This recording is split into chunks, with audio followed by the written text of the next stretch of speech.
Hi, I'm Neil, and I'm not a hairdresser, but for the past 5 years, I've co-owned and helped my partner run her small hair salon business. In today's video, I want to look at the different types of salon you might choose to run.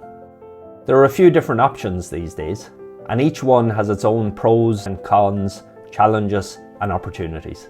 So whether you're dreaming of a retail space, something more mobile, or maybe even just converting a room in your home, this video is for you. Let's look at a few different options and see how they might fit with your goals, your lifestyle, and your budget.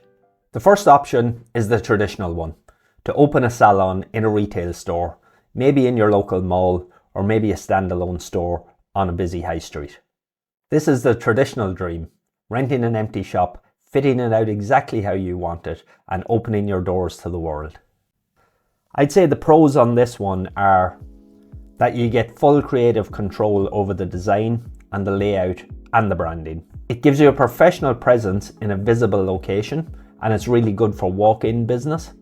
It makes it easy to grow a team in a custom-built space, and it can give you that real feeling of making it.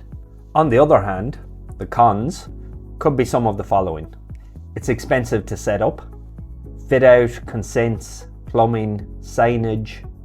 There could be a long lead-in time before you're ready to open, and there's lots of ongoing fixed costs like rent, insurance, maintenance, cleaning, etc. If business starts to go a little bit slow, it's much harder to scale back an operation like this. And ultimately, you carry all the risk.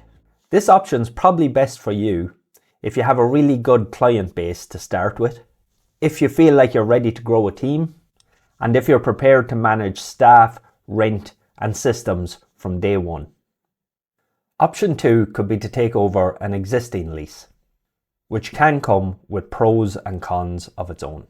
It should already be fitted out and include equipment, but it may also come with a client base and a brand. Some of the pros are, it can be cheaper and faster to do it this way than to build from scratch. And in fact, this is how me and my partner Clea started in our current location. It may come with an existing client base. Again, this is what me and Clea did. Some of those existing clients stayed on and are still clients today, and some went elsewhere.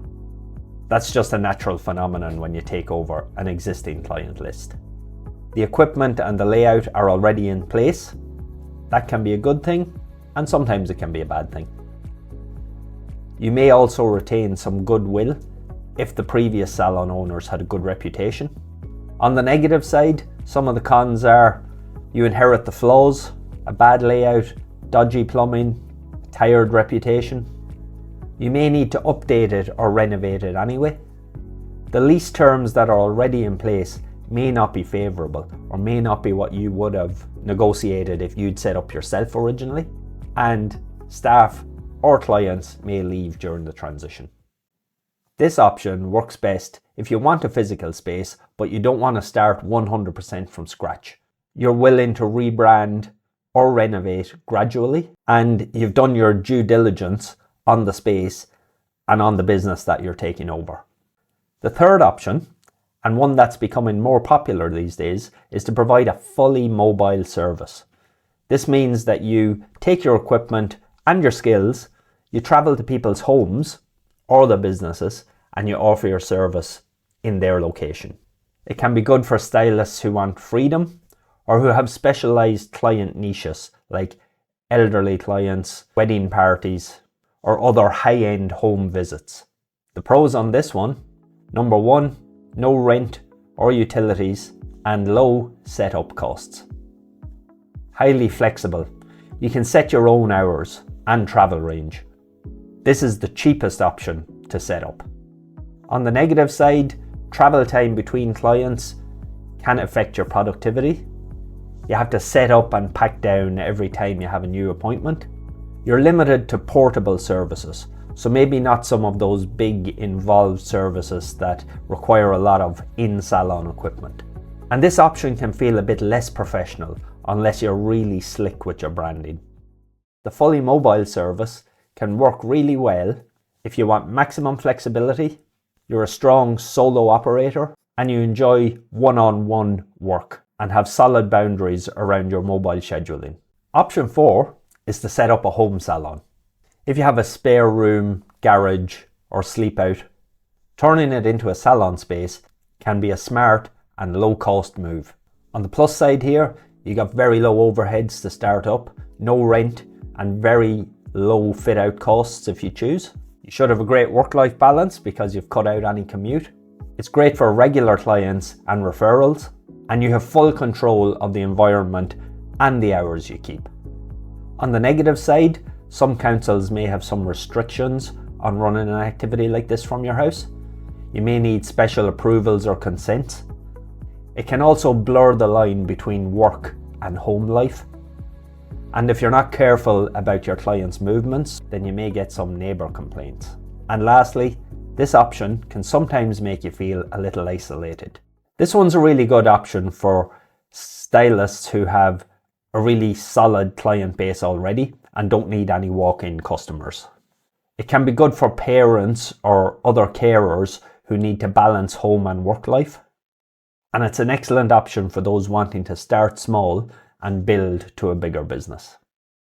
Option 5 is probably one of the most unique. And again, I feel like it's becoming more popular.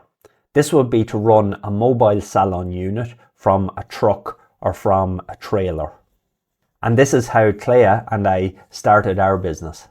We had a trailer custom built and then we just used it at our house. We didn't actually travel around with it that much, but it was a nice way to start off. And it meant when we moved house that we could take it with us. The positives on this one are you can have a professional and purpose-built setup, but it's still mobile. It can be parked in different locations. You can use it to create some really standout branding because it can be eye-catching and unique. And you can get all that and still have lowish overheads compared to starting in a solid brick and mortar retail store. The disadvantages on this one, it can take a reasonably hefty upfront investment. In our case, we had a trailer, so we needed a tow vehicle. If you go for a larger trailer, you may need a certain type of tow vehicle that needs a special license. Also, if you convert a truck, you may need a certain type of license to drive that. If you want to park in a public area, you'll probably need certain permissions or licenses to do that. And generally, you'll be limited to 1 or 2 chairs in that space. So it is a bit more difficult to scale. This option can be good for stylists who want a mobile presence and want to couple that with a strong brand. It's also good for those who like freedom of movement with a professional feel. And it can be an exciting option for entrepreneurs who want to disrupt the traditional model. So that's just a few of the options. If you can think of other options, then drop a comment down below and maybe we can cover that in another video. Which one do you think might be best for you? And remember, salon businesses evolve over time. Just because you start one way doesn't mean that's how your salon has to work forever. If this video helped you in any way, then please feel free to give it a like and hit subscribe. You don't have to do it alone.